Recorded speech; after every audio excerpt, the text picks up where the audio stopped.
Hey everyone, and welcome to 1.21 Gigawatts. I am Peter, that is Connor, and this is our movie news show, in which we talk about movies in development, we talk about premiere dates, we talk about horror movies, comic book movies, blockbusters, all that kind of thing, and that's what we're going to do. We start off with box office, as we always do.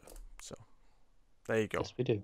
That was relatively succinct. It wasn't my best Got opening. a little bit rambly by the end. Did a little bit. Well, we haven't done it in 2 weeks, so it felt a bit weird. Lost your rhythm.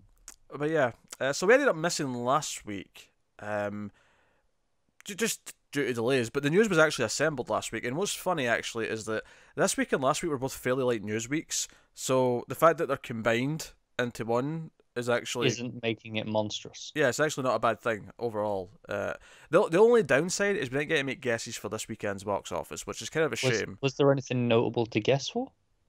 Fantastic Beasts. Oh, okay. Fair enough. You're the one who cares about that movie. Oh, well, I haven't seen it yet, so I forgot. So we do have 2 weekends of box office to look over. So we'll go back to the previous weekend. This is the 9th to the 11th of November. We did make guesses for this week. We made guesses for Overlord, Girl with a Dragon Tattoo. Probably very ambitiously on Overlord. Sorry, Girl with a Spider's Web, a new dragon tattoo story, to get the title of that one right. And the Grinch movie that came out. Dr. Seuss's The Grinch. So those were the 3 we made guesses for. What do you think number 1 was? If it was any of those 3 at all, for that matter. Maybe The Grinch? I don't know. The Grinch was indeed number 1. Our guesses for The Grinch were as follows. You guessed 19 million. I guessed 24 million. We were both way off, weren't we? It made 67 million. Yeah. I really thought it was too early. It didn't matter, apparently. And I've got a feeling this will just be lingering in cinemas until Christmas now. Oh, yeah. Yeah. It'll keep at least that one screen just for the kiddies until Christmas. Until Christmas week, when the holidays start, it'll get another. It'll go up to maybe 3 screens.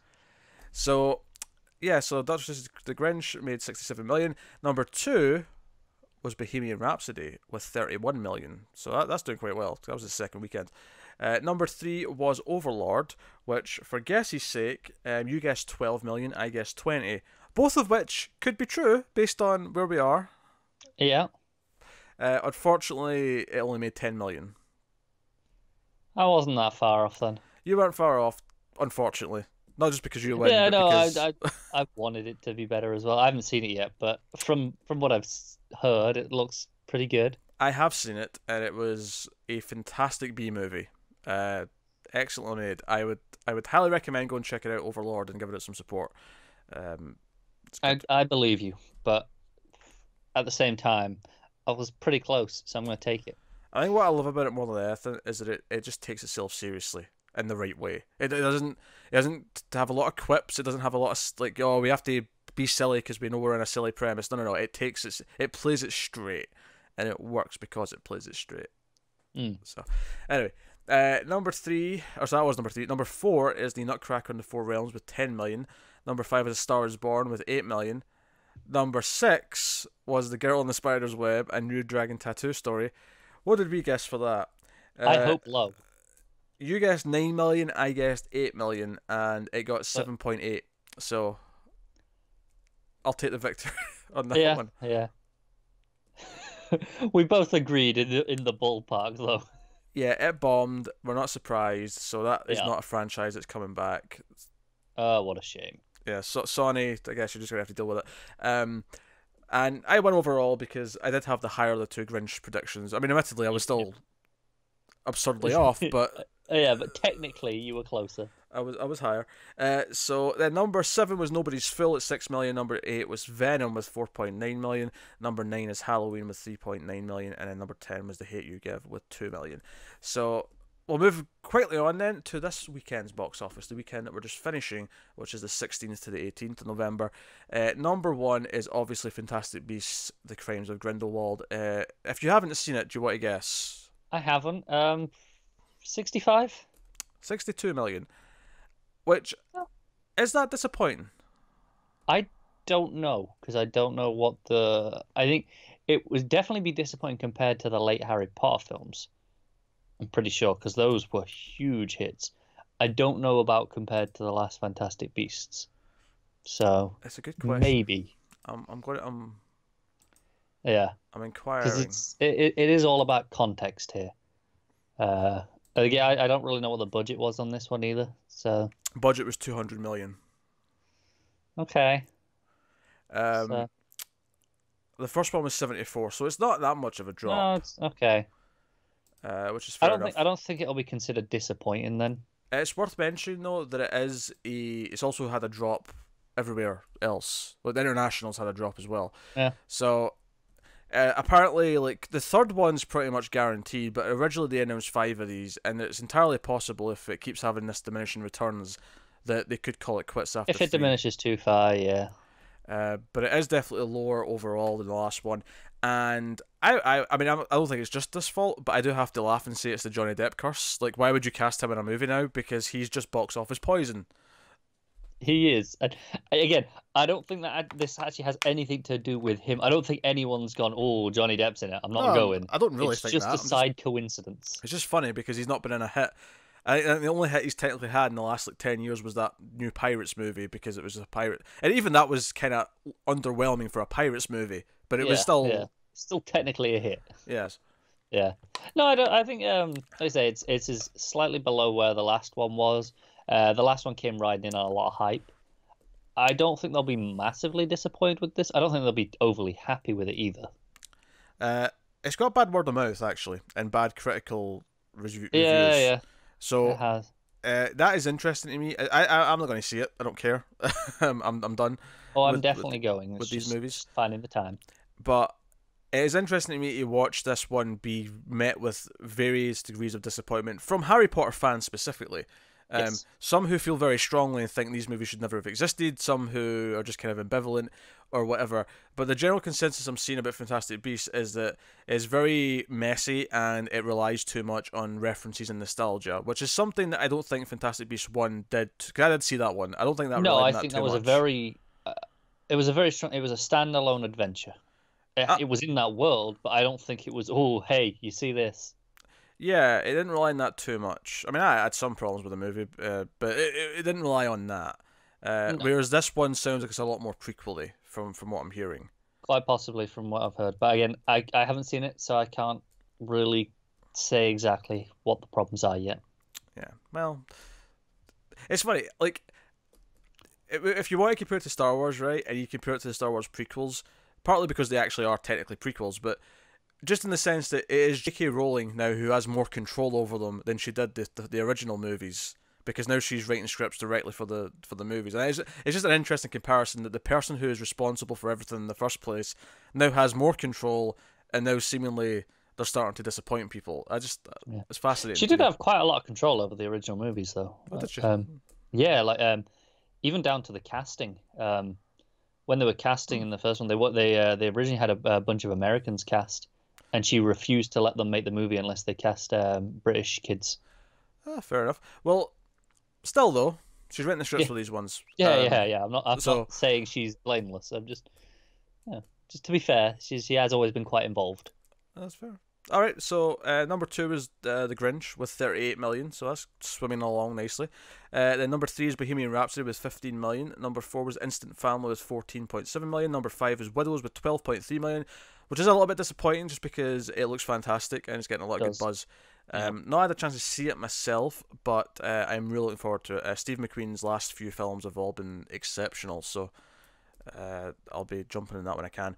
Number 6 was The Nutcracker and the Four Realms with 4.6 million. Number 7 was A Star Is Born with 4.3 million. Number 8 was Overlord with 3.8 million.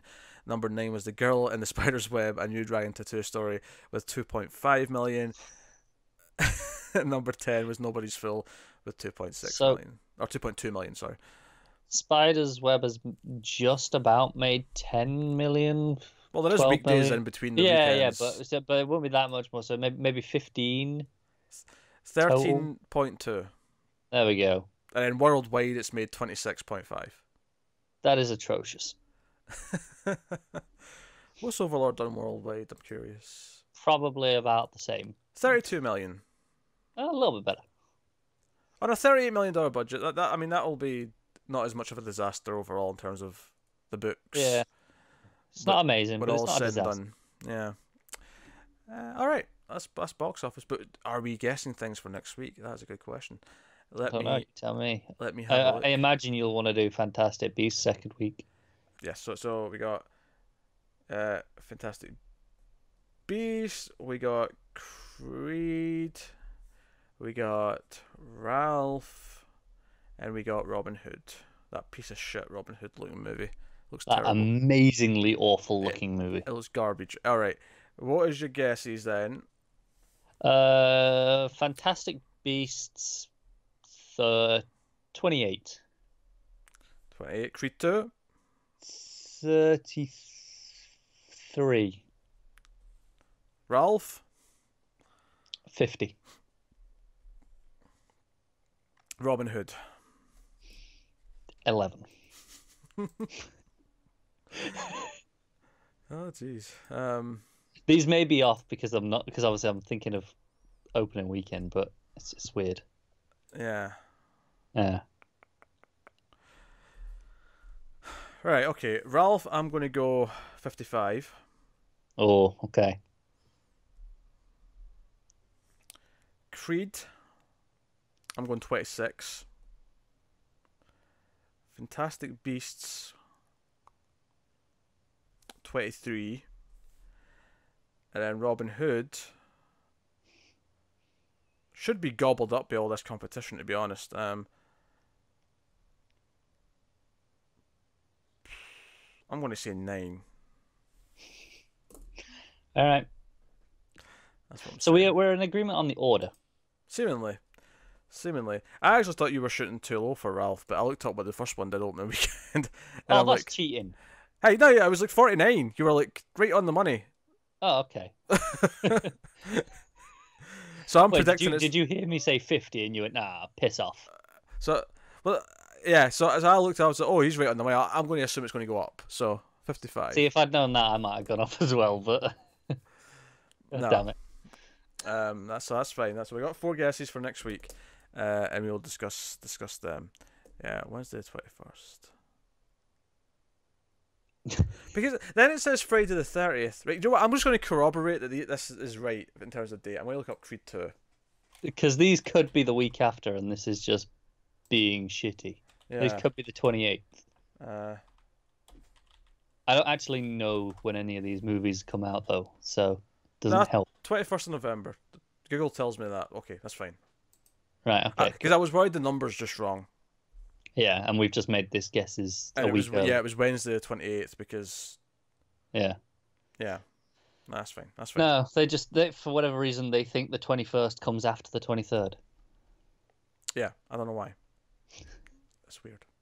And then we're into December, like you would expect. Okay, that's fine. Yeah. That's fine. Okay, without further ado, then we can get on to the actual news. Oh, my page is still white. I forgot to change it. How unprofessional of me. It's shoddy. Put it on dark mode. All right, so we start off with comic book movie news. Traditionally, and we don't really have that much this week. Just a couple of little tidbits that I thought was worth mentioning. One, Avengers 4, aka Infinity War 2, aka Marvel Cinematic Universe 22. 22 many. Is apparently, at least right now, the cut right now is 3 hours long. Now it could be shortened. Ooh, good. But honestly, it kind of makes sense. This will be the longest one. I don't know if I have it in me to sit through 3 hours. It's a coda to like the last 21 movies. It makes a lot of sense for this to be the biggest, most bombastic, full of plot thing ever. Yeah. Do you know what? I would probably be feeling as apprehensive of you, but I actually really liked Infinity War, despite that I was a little bit down on the Marvel movies before that. So I'm actually oddly optimistic about this 3 hour runtime. It's like fine. Sure. Yeah, I didn't really feel. I still haven't seen Ant-Man and the Wasp. Nor have I, admittedly. I've got it ready to watch though. I'll be doing that soon. Yeah. When the mood strikes. I might even watch it tonight if I feel like. No, it. you won't. I might. But you won't. It depends. If I feel like playing video games, I'll be playing video games. If I feel like watch Ant-Man and the Wasp, I'll watch Ant-Man and the Wasp. I know which one's more likely to happen when XCOM is an option. It wouldn't even be XCOM necessarily. Not necessarily. That addition on the end is like necessarily. Well, no, because that's I've been doing a let's play of that. So if I'm streaming tonight, it won't be XCOM. It'll be whatever else I'm working through. Okay. So no, there's a flaw in your plan. So yeah, Avengers might be 3 hours long. Look forward to it. And then a little tidbit that pops up about the Birds of Prey movie, which this is interesting. So Jonathan Izebo and John Valera, who are stunt and fight coordinators, have joined the film. Why is that interesting, you might ask? Because they worked on John Wick and Atomic Blonde. Okay, that's pretty interesting. Yeah, so, could mean the fighting is going to be good. This movie could be amazing somehow. I think I'm always going to be salty that Harley Quinn's leading the Birds of Prey movie. I'm always going to be salty about that. I can't dispute that. Just a little bit. Even if the movie's good, I'll still like it. I'll still rave about it. I'll enjoy it. But I'll always be a little bit salty about that fact. Mm. Anyway, on to the Blockbuster movie. Actually, no, hold on. The needle. We have to check the scales, the barometers. Where's your needle on Birds of Prey? You've been forgetting about this needle for about a month. I don't want to necessarily bring it up for everything, but there's certain things. No, but you say before the show that all the needles coming out tonight. Well, it's coming out now. It's coming out now. The needle's coming out. Where's your needle? Has this moved? Where were you at before and where are you at now on Birds of Prey? Especially something like this where we're constantly hearing more about Birds of Prey. Where was I at before? Probably like a 6. I was interested, but I mean, it's still a DC movie, right? Yes. Keeping in mind for everyone at home who's not heard about the needle before, it starts at a 5. 5 is neutral. It exists. Yes. Below a 5 is actively not wanting it, and so on. Yeah, this is good news. I mean, it went up to a 6 from just the casting, right? Of the trio plus Ewan McGregor, right? So that pushes to 6. This I'll give it another 0.5. Go 6.5 because it might have some style in it as well. I concur with this needle. I think 6.5 sounds about right. Not super jazzed about it yet. I don't think anything will push it up to like a really good number until like there's a trailer that blows me away. Until you see something. Yeah. But yeah. Anyway, on to Blockbuster news then. So first up, you know how on the TV news over the last like year, we've constantly been saying, "Oh, here's something from Apple. Apple's got something. The original series from Apple." Oh, I'm sick of hearing about it. Apple has been ramping up its original content via TV series, with the likes of Reese Witherspoon, Jennifer Aniston, Jason Momoa, Octavia Spencer, and Chris Evans. It is now turning its attention to original movies for its new streaming service, and they are partnering with A24. Those bastards. Those sellout pricks. This is going to be a multi-year agreement that will see film and TV studio produce a slate of films for the streaming service. It's unclear if any of the projects already in the works at A24 will become Apple exclusives, but certainly some new ones will be. So A24 have a good track record, so they do, and that's why it's frustrating. It's notable. I mean, I think at this point you've already got enough original content that you're going to have the Apple service. Like we've already passed that point. Yeah, but I hate Apple, so it doesn't matter what they're giving me. I'm still going to hate it. The needle has already went off the charts with this service. I wouldn't go that far. I mean, maybe not in excitement, but in terms of okay, you have to, like it hit the threshold of you have to. Let's say the red line needs to be an 8, right, for you to want to buy the service. It's past the 8 at this point.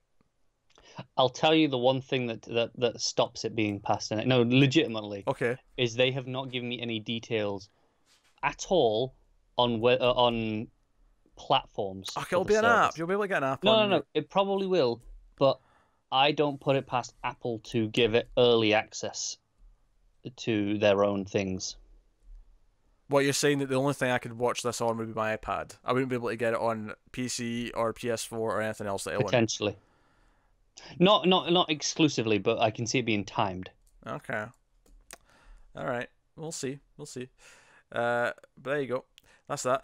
Next up, update on the Avatar sequels, because I know Connor's always excited to hear about these. Oh yeah, just thrill me. I actually think this one's interesting. Is that they've actually finished shooting 2 and 3? Didn't we talk about this like a few weeks ago? No. I We, could have. we talked about a logo and some title possibilities. Yeah, I thought we talked about someone said that they were finished. I think someone said they were nearly finished, or some actor Okay. said that they were done with their part. But this week, James Cameron put an Instagram post actually saying, "Hey, we've finished the photography on 2 and 3. It's all Yeah, done." well, what about 4? Well, that's the thing. They're going to release 2 and 3 and see if they do well before they agree to do 4 and 5. Oh, are they now? Yeah. Okay, I thought they were doing them all at once at one point. I think Fox went, you know what? These are costing billions of dollars. This, Let's hold off. which is smart. And I think what that means to me is that I think because the original Avatar, I think, is a complete film, right? You don't leave that thinking going, oh, that's not finished its story, right? It's sure there's Yeah. stuff there you can continue, but it's not. Yeah, I don't really like it, but I can't Yeah. argue this point. I've got a feeling that 2 won't feel that way, but 3 will. Like, you know, like, if it ends at 3, that'll just work as a trilogy. But Yeah. he's got 4 and 5 as another pair to. That makes sense. They were at one point intending to shoot them all together, right? It's kind of fuzzy because they were, but there was a time when it was just 2 and 3, and then we found out about a fourth, and then eventually we found out about a fifth. Yeah. I think when they originally said we're going to shoot the sequels all at once, there was only 2 sequels at that point, and Yes. then it's inflated, and then people just kind of assumed that meant all of them, and Okay. that's what I think's happened. But It makes sense. I just in my head they were doing them, they were doing all 4 together, and I'm like, I must have got that information from somewhere. they started shooting, for the record, on September 2017, so they were shooting for a year for the 2 movies. It's a little bit long, but A little bit long, but it's not stupidly long. yeah. Especially if they were maybe like doing like certain actors were only there for like maybe 4 months, and then that'd be their block done, and we're moving on, so on. But cool. So just to remind you, the release dates for these, which I kind of believe at this point, if they're finished shooting, I'm likely to assume that they're actually going to hit these dates. This Avatar 2 is going to be December 18th, 2020, and Avatar 3 will be December 17th, 2021. So. Yeah, it seems plausible. Yeah. Now that they've finished shooting, because I think they kept moving for years and years before, but it's because they never actually started bloody shooting the damn things. Yeah. So I'm fairly likely to assume that. And then Disney's going to reap all the benefits, the bastards. Because Disney needed more money. Yes. Next up, Kingsman and Kingsman, the Golden Circle star Taron Egerton has confirmed that he will not be in the third film. He will not be in the Kingsman sequel. Which I think makes some sense because we'd heard rumours that it was going to be like a prequel with Ralph Fiennes set in like World War II or something like that. So I guess it just makes sense. Yeah, when this news broke, I saw some people saying that, he was stepping away, and then like it was his choice. He was like, I don't want to be attached. Better things to do. But from everything that I read, it sounded like they just said to him, hey, we don't need you for this one. I know, because in the interview when he was talking about this, he said that him and Matthew Vaughn are very much still in cahoots, and that he might be in more Kingsman stuff later, have to do more, but just not in this one. I see no reason to worry then. Yeah. So there you go. That's fine. Next up, we have Chris Pratt is in talks with Paramount to relaunch a franchise called The Saint. Have you ever heard of The Saint? I don't think so. It was a TV show that ran 6 seasons in the 60s starring Roger Moore, and then it had a movie in 1997. No, not familiar. Starring Val Kilmer, that one. But yeah, they're in talks with Chris Pratt to start a franchise of movies with that. And it was basically just about a wealthy adventurer. That's basically all they say here. Sounds like Chris Pratt. Sounds like Roger Moore as well, to be honest. I can see Roger Moore in that role. Val Kilmer sticks out here. Yeah. The character's name is Simon Templar. Okay. The Saint sounds like a very arrogant title. It does. It's a very generic thing as well. Yes. So I wonder how they'll jazz this up to make it feel not boring. But with a subtitle. Well, the second one for sure. It'll be The Saint, and then the second one will be like, The Saint goes marching in, or something to that effect. No, I think even the first one will have a subtitle. Okay. Next up, Chris McKay, director of Lego Batman movie, who's supposed to be doing a Nightwing movie, although who knows if that's ever happening, has signed up to direct a live-action feature of the 1960s Hanna-Barbera animated series, Johnny Quest. Okay. Which I have to admit I have never seen a single episode of. No, I'm familiar with what it is, but I never watched it either. Yeah, I've heard of it, but series follow a young boy on global adventures with his scientist father, adopted brother Haji, and their bodyguard Race Bannon. Never seen it. It's one of those things, but sure, it makes sense. I mean, I'd much rather have like a Wacky Races movie or something, but you know, Is that what you can get? Yeah. Could be fun. I like Lego Batman. I thought it was strong. Do you know what? I still haven't seen it. I think you'd enjoy it. All right. I think you'd enjoy it more than you did the Lego movie. Okay. All right. I mean, very well. I just, I wasn't really that big in the Lego movie, and then I just wasn't that motivated to go see. Yeah, that's fair enough.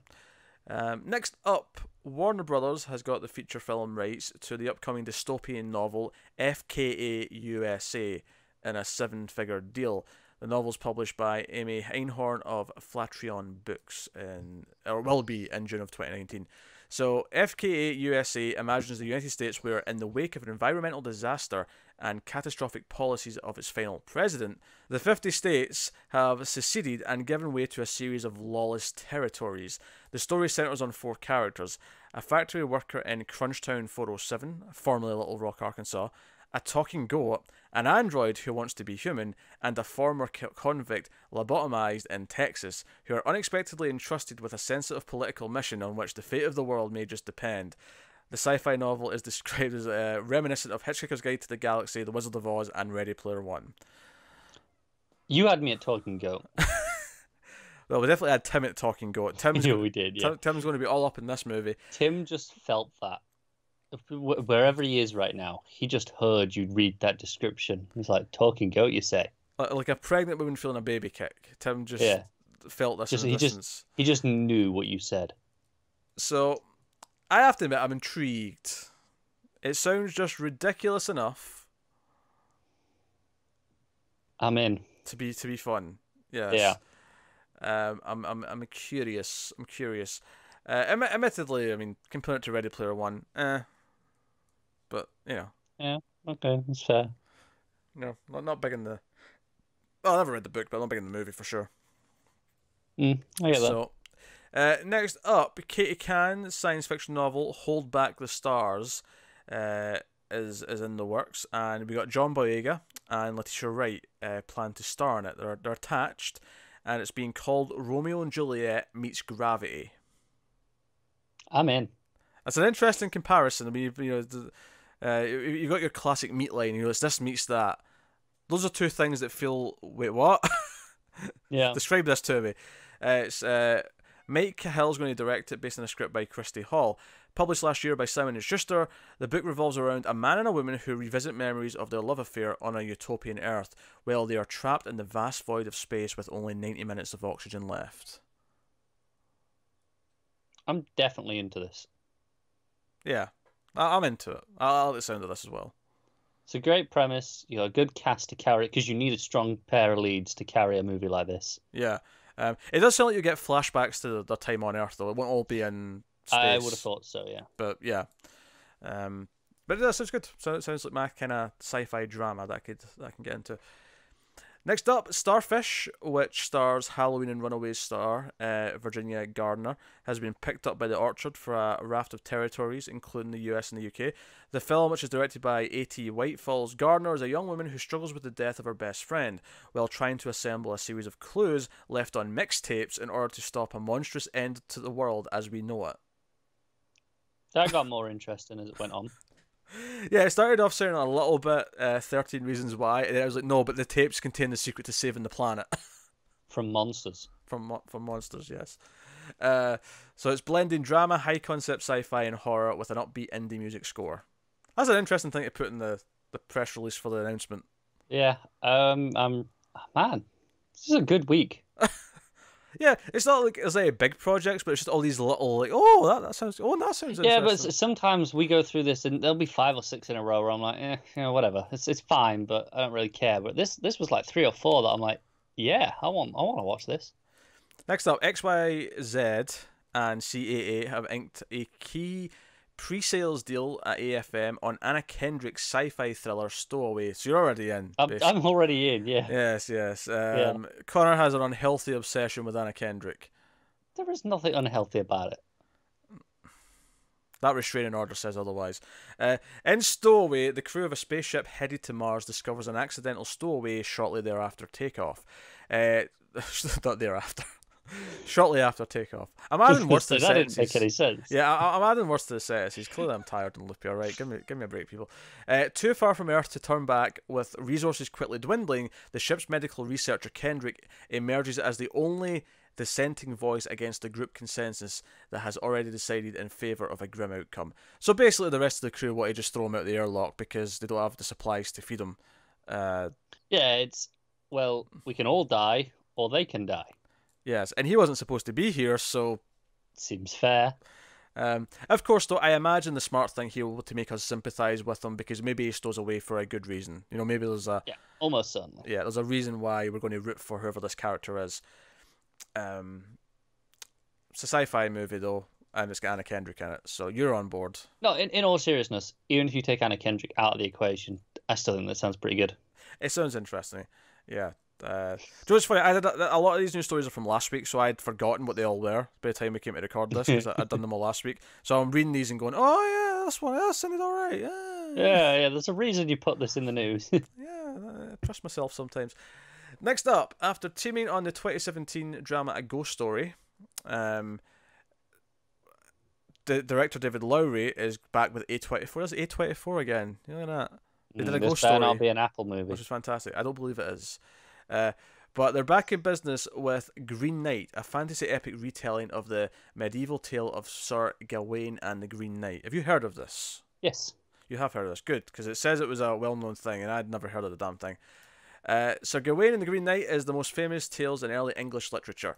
As the story goes, the chivalrous and loyal Sir Gawain, knight of King Arthur's Round Table, accepts the challenge of beheading the Green Knight and must wait a year and day to receive a blow in return. In the end, it was a test of his loyalty to the king. Explain that. I don't understand the plot of this. Explain it to me. It's just this whole morality tale sort of thing. What's he waiting a year for? What does it mean waiting a year for? It's part of this challenge that he has to do. It's he has to he gets to kill the thing, and then he's like, but you have to wait a year for the blow in return. It's like, but in a year, you get a blow in return. Like that's it. So it's kind of like From you've who? got a year to live. Like the people who set the challenge, if I remember right. It's been a while since I heard the story. I think it was I want to say not relatives of the night, but whoever they were with. It's like, oh no, in recompense you get a year to live, sort of thing. Is the idea, but do you kill him anyway? All right, okay. I mean, I love the Ghost Story. In terms of this versus Explorers, the TV show, which Lowry's working on as well, I'm much more excited for that. This does not strike my area of interest as much, so I'm lukewarm. I am only vaguely interested because Lowry's the one doing it, but even then it's still vague because the concept doesn't sound all that up my street. Into it. I'm not big in medieval and King Arthur and all that. So yeah, I'm not feeling it as much. But next up, Universal Pictures has optioned the upcoming HarperCollins and Mark Giffen book All That Heaven Allows, a biography of Rock Hudson, which will be directed and produced by Greg Berlanti.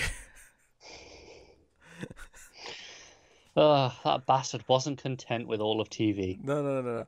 I love it that Apple and Greg Berlanti are both starting to infect the movie news as well, because they're always on the TV news, always. So yeah, so he's going to direct it. The matinee idol of Universal romantic comedies and Oscar-nominated actor of Giant worked in Hollywood and remained closeted for fear of coming out over his gay lifestyle. Hudson was diagnosed with HIV in 1984, but still denied rumours that he had AIDS, and he died in October 1985 of age-related complications at 59. So, okay. Yeah, it's a biopic. Yeah, well, it sounds like a biopic, right? Yeah. Next up, Legendary has closed a 7-figure deal in an electric 11-suiter auction. All right, calm down, Deadline. It's called By All one word, although the A is still capitalized, so it's By All. Right, okay. It's a short story that Creed 2 director Stephen Capel Jr. is attached to direct. It's a 10-page story that this is based on. It's set slightly in the future in Los Angeles. Imagine a world in which there is no more LAPD and the resulting aftermath of that. It has been called Collateral meets The Warriors. Now, I wasn't that into this until it said that last part. Collateral meets The Warriors is very intriguing.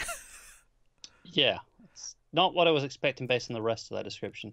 I love Collateral. Collateral is a phenomenal movie. The Warriors is not bad. I think The Warriors has got a great concept, but isn't the best executed movie. But Collateral meets that. Oh, what? I'm interested.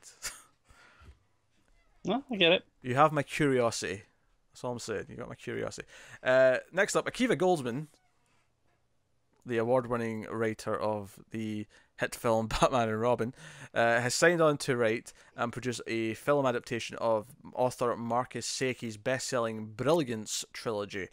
He's going to write the adaptations and produce with Shane Salerno and the Story Factory. The Brilliance trilogy is set in the future world where Brilliance, the rare 1% born gifted with superior mental abilities, are carefully tracked by the government. Federal agent Nick Cooper. Cooper. I don't know. It's a bit close. Like, we got Dale Cooper. No more FBI agents are allowed to be called Cooper, right? That's just the rule now. Sure. That's the rule. But yes, Nick Cooper, an agent, he is himself one of the Brilliants. He is tasked with using his own gifts to infiltrate a radical group and to hunt down another Brilliant who could plunge the entire country into a devastating civil war. But to catch him, Cooper will have to violate everything he believes in and betray his own kind. Yeah, I'm not really feeling this one. Yeah, nor me. And it's not just Akiva Goldsman's name. The plot itself, even though it's got this sci-fi bent on it. I get what it's trying to do, but it feels just it's not quite landing. I've seen this plot done more or less, just with the sci-fi part. Yeah, definitely. And I'm just not that excited by it. But hey, next up, so Tom Hanks and Robert Zemeckis are working together again to a point. Zemeckis is not directing this; he is producing this film, and Tom Hanks is going to star in it. It's called Bios, and it is a post-apocalyptic sci-fi film from Amblin Entertainment. Well, I mean, I'm already slightly interested. Yeah, it's going to begin film in 2019. It is a post-apocalyptic world in which Tom Hanks may or may not be the last human survivor on the planet, which feels like sci-fi Castaway at this point. Which Zemeckis directed, for the record. Mm-hmm. It's got a release date of October 2nd, 2020. Here's the official thing. Hanks will portray Finch, the last man on Earth who decides he must plan for the worst by building a robot that could care for his dog. The canine is the only thing in the world that Finch truly loves. His challenge, however, is that programming the robot to love the dog and teaching the dog to accept the strange synthetic newcomer as a member of their pack. This sounds like it's going to be depressing as shit. Yeah, that differentiated itself enough from Castaway. I was getting shades of I Am Legend as well, because the one thing I liked about that movie was the dog. Yeah, I can see it. So I'm getting a bit of Castaway with a bit of I Am Legend with just more depression. I can see this being potentially fantastic. Potentially, yes. There's a version of this movie that could be brilliant. A lot of this comes down to who they get to direct it. I trust that Tom Hanks can do the performance. Oh yeah, no question. And I'll trust whatever dog they cast. Oh yeah, yeah. All dogs are great, except the sheds. The little ones who bark all the time. I'm not so keen on those, but a big proper dog, which this will be. These movies always have the big proper dogs. This ain't going to be a little terrier and shit like that. No, it's going to be a proper hound It'll be or like shepherd. a Labrador at the smallest. Yes, Labrador. Yes, proper dog. Anyway, next up, Lily James and Armie Hammer have signed on to lead Rebecca, a feature adaptation of Daphne du Maurier's classic romantic gothic thriller. Ben Wheatley is going to direct it, which is notable because he's done a bunch of stuff. He did High Rise, he did The Kill List, he did most recently did what was that shootout one called? With Brie Larson. Yeah. Free Fire. That was it. Yeah. And he also, I think, did Sightseers. He's a very hit and miss. He's a really skilled director that I really appreciate, but he's very hit and miss in terms of when his movies land for me or not. But I have liked a couple of them quite a bit. So I want to give shame on this article though, because at no point in this article does it mention that Hitchcock made this movie already, which feels like a bit of an oversight to me. Yeah. Also, Alfred Hitchcock made a version of it back, in the 30s. Just FYI. Yeah, that does feel like something that should be mentioned. Yeah. Also notable is that the script is being written by Jane Goldman. There's a lot of pieces coming together there that I really like. Lot of pieces. So if you don't know what Rebecca's about, it follows a newly married young woman who, after arriving at her husband's imposing family estate on a bleak English coast, finds herself battling the shadow of his first dead wife, the mysterious Rebecca, whose legacy continues to haunt the house. The Hitchcock movie is really good, so it's got a lot to live up to with that. But yeah, so that's what's going to be. I think there's potential with the people involved that this could be really, really good. So is Armie Hammer going to be doing an accent here, since it's still an English estate, or unless it's just they're going to change it and it'll be the estate will be elsewhere? I'm not sure if I've seen him do an accent before. Because there's nothing to say it has to be an English estate. It could just be Yeah. Anywhere, right? No big deal. But yeah, so that's Rebecca. Next up, Bad Robot. Bad Robot. Bad Robot. By the way, just for the record, because in the TV shows that Bad Robot do, it always says Bad Robot at the end of the thing. Whenever I'm seeing a movie and it's just silent because it's really classy, I always just have to silently go Bad Robot whenever it comes up. Of course you do. Yeah. So, classic. It's the one of the most notable TV ending screens. There's Greg Move Your Head from all the Belanti stuff, which is amusing, don't get me wrong. Nothing, of course, compares to Mutant Enemy from the hit television show Buffy the Vampire Slayer. As soon as you started talking about as soon as you did the Bad Robot thing, I knew where this was going. I knew it. That's the Mutant Enemy one. That's the end of every episode of Buffy, Angel, and Firefly. And Dollhouse. I knew where this was going. Actually, I think maybe even at the end of Agents of S.H.I.E.L.D. I don't think it's got the noise at the end of Agents of S.H.I.E.L.D. though.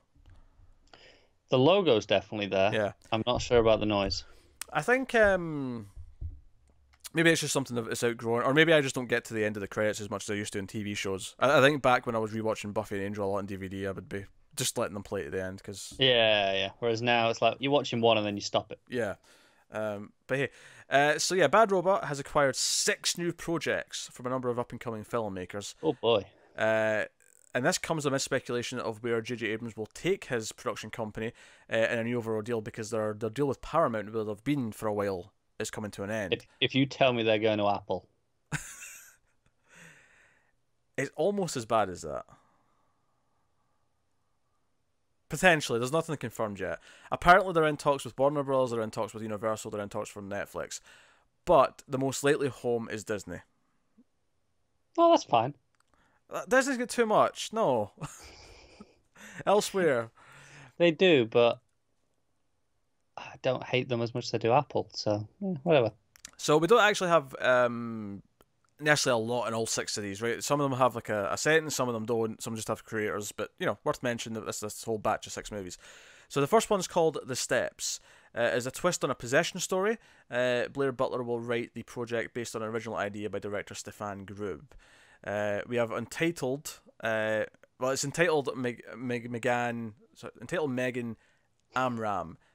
Because Megan Amram is the one who's going to write the script, right? And the only thing it says about it is that it's a female-driven horror allegory. Literally tells me nothing. I know, but I'm just saying there's 6 of these. Yeah, that's fine. Next one is The Seven Sisters of Scott County. Courtney Hoffman is set to write and direct the original film about moonshine, trucking, and sisterhood. Very different for Bad Robot, that one. Yeah. Well, hell, they've got 6 movies, they're branching out. Next one is an Untitled movie. It is a time travel story to be written by Bren Schifrin, based on his original idea. Not a lot to go on, but they've got a sci-fi movie.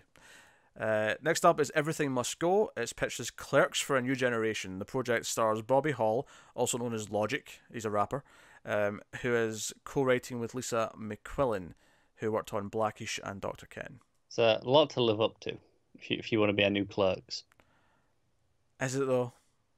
Yeah, it is. There's a reason that movie's a cult classic. I've never seen it, admittedly, but I don't know. Love that movie. I'm not convinced. Next up, Only the Lonely. This is a science fiction romance to mark the directorial debut of Stefan Grube, who actually is directing one of the other ones that we just mentioned. So I guess this one's coming first. This one's coming first. He was the editor on 10 Cloverfield Lane, Tully, The Frontrunner, and he's going to be the editor on Star Wars 9. So he's been working with Abrams for a while. Yeah. The script is written by Dylan Meyer and Peter Gans. So that's your 6 projects. Obviously not a lot in any of them really, but yeah, they're all bubbling, they're all cooking. Cool. So there you go. Which does actually take us on to the horror section for the week. And we really just have one story in the horror section. Oh, it's a light couple of weeks then. That's a light couple of weeks. It's weird. That post-Halloween drought. Yeah. So The Witch Breakout, Robert Eggers is reteaming with A24. There's that A24 again. For a film called The Lighthouse. It's a fantasy horror film that Eggers wrote and directed. Filming has actually wrapped already. And obviously this is his follow-up to The Witch. It stars Willem Dafoe and Robert Pattinson and was shot in 35mm black and white film. Okay. We're getting an artsy film. I think I vaguely remember hearing about this in general. I remember hearing a fantasy horror and those cast members. Well, the film is about an aging lighthouse keeper named Old. It takes place in Nova Scotia in 1890. So this is intriguing. I think this will be a really fun time. Now, the only downside to this is that when I read this, I went, but what a minute. He was supposed to be doing a Nosferatu movie next, and I was really excited for that. Anna Taylor-Joy was even announced for it. And I Googled it. And basically, this is happening instead of that for now. It's not dead. It could still happen. Anna Taylor-Joy says they still want to do it, but it's not on the cards, like, concrete yet. And that upsets me. It's kind of dead. I mean, it's dead until they decide they want to do it. Well, yeah, but so's everything else. Yeah, but this doesn't sound like a movie where they have to get a big studio to agree to do it. This just sounds like, oh, when he decides that's what he wants to do next. Yeah, okay. That's when it's happening. And I'm all for him doing a black and white movie set in 1890 at a creepy lighthouse. Of course you are. Because why wouldn't I be? So yeah. And William Dafoe's great. So yeah, there you go. That is the news this week. So there you go. Actually, a relatively short episode, given the fact that it was 2 weeks worth. But hey ho. Yeah. Movie industry's not giving us much. TV, on the other hand, is giving us tons of shit these past couple of weeks. It is. So hey, that wraps up the show. I've not watched anything extra that's not been for review purposes this week. I imagine you haven't either. I have. Oh, geez, okay. Oh, I have. Yeah. All right, okay. Where are we going with and this? a bit, although the bit is worth mentioning for once. The one that I actually watched was Outlaw King, the new Netflix movie from a week or two ago. Okay, yeah. Yeah. You know, Robert the Bruce, Chris Pine. How's the accent? Questionable. Yes. It gets worse as it goes on. It feels like he just stopped trying after a while. I'll be honest. It's not great, the accent, but whatever. The performances in general are really good. It's worth noting, obviously, this movie got criticized quite a bit when it premiered at a festival a couple of months ago. This is actually a different cut of the movie that they released on Netflix to what they showed at the festival. They took the feedback and edited it. I think they took out about 20 minutes because a lot of the critiques were that it was too slow. It was dragging. I think they might have gone a little bit too far because I think it's still pretty good. I really enjoyed it. Direction and cinematography are absolutely gorgeous. I think it moves a little bit too fast, and some of the character beats fall a little bit flat because of it. Particularly with the wife character. Her turn kind of feels like it just a little bit too quickly. Could have done with an extra scene or two with them. Not loads more, just a little bit. But overall, it's pretty good. I quite liked it. And what was the bit? Now, the bit why it's worth mentioning is because I started watching The Ballad of Buster Scruggs. Okay. Now, obviously, this is the Coen Brothers Western Netflix movie that was going to be a TV show originally. And I've watched the first two stories, which is why I feel like I can mention it a bit. You will hate it. Oh. The first one is a musical. Okay, I'm done. I'm out. That's fine. It's I'm completely blanking on his name, but it doesn't matter. Yeah, it's a musical. Gandhi. What? Gandhi. No. I'm guessing. I'm just guessing who you're forgetting. Right. Whatever. Steve Jobs. Yeah, yes, it's Steve Jobs. That seems unlikely. He's dead. Yeah. Hold on, I guessed him. Look, anyway, it's the first section was utterly ridiculous, like to the point of it being farcical. Was not a fan. The second bit was James Franco. Was better. Still didn't love it. I'll probably finish it. I'll probably watch it section by section though, rather than just sit down and watch it all. Because they are very much just it basically it has a book and the book opens and it's like, oh, and this is the story, and then it goes into that. So they are very just distinct little stories. There's no connective tissue really, as far as I can tell. Interesting. With a bit of luck, maybe this time next week I'll be telling you about Ant-Man or a few other things that I've got lined up. I've got a few movies that there was a few movies that like I got to watch during October, but it was October, so it was enough. It's not a horror movie. I'm not watching it, right? Yeah, because it's October, so I've got a few stacked up to watch. Oh, I get it. There is. I've realised. Okay, we've got maybe 6 weeks left of the year. There's a target I want to aim for with how many I want to have watched, and it's feasible. It's not impossible, but it will require some work. I've got I've got a realistic target like that I'm definitely should hit, and then a separate target, which I won't say right now because I don't want to say it and then fall really short. Yeah, I'm way looking to see what I did last year, because my target typically every year is just to beat last year. That's my target. Oh, I've already destroyed what I did last year. That's because your last year was pathetic though, so that's not saying much. It wasn't great. Yeah, so I'm just finding my I think this is actually my best in a few years though, so I'm not too disappointed. Where did I keep that thing? Here we go. All right, 2017. What did I do in 2017? I had 119 new watches in 2017. Yeah, I think I did less than 100 in 2017. I had a really bad year. What am I at in 2018? Oh. I assume you don't want to say it just yet. Oh no, I'm already at like 110. I'm at yeah, it's not bad. 140 new watches. Wait, how bad were my months last year that I only got to 119, even though... Yeah.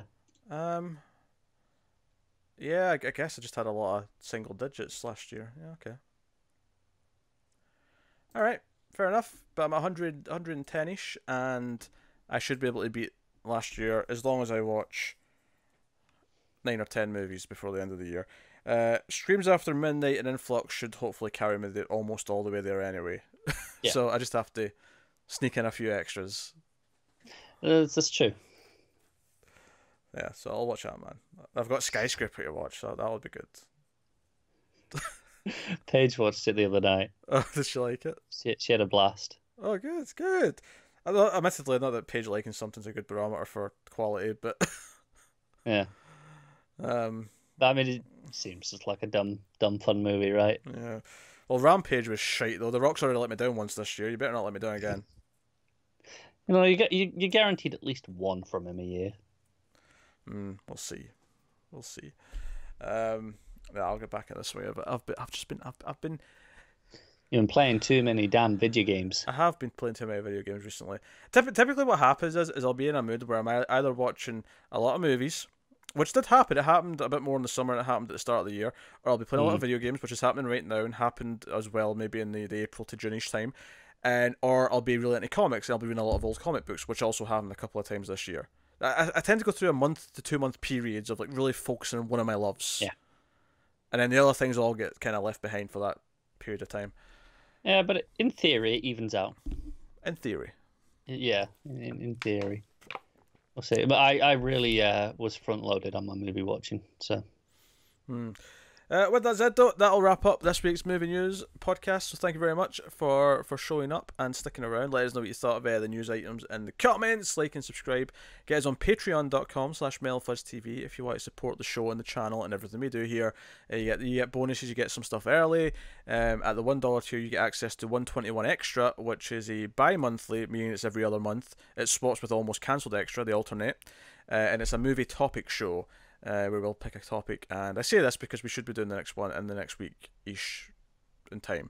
But there's already 2 up, and there's already 3 Almost Cancelled Extras up. If you go and pay $1, you can get access to those and hear us ramble about a topic of some such. The last episode was horror movies or horror genre as a this is a whole how it's really, evolved through the decades. Yeah, that was kind of the focus of it.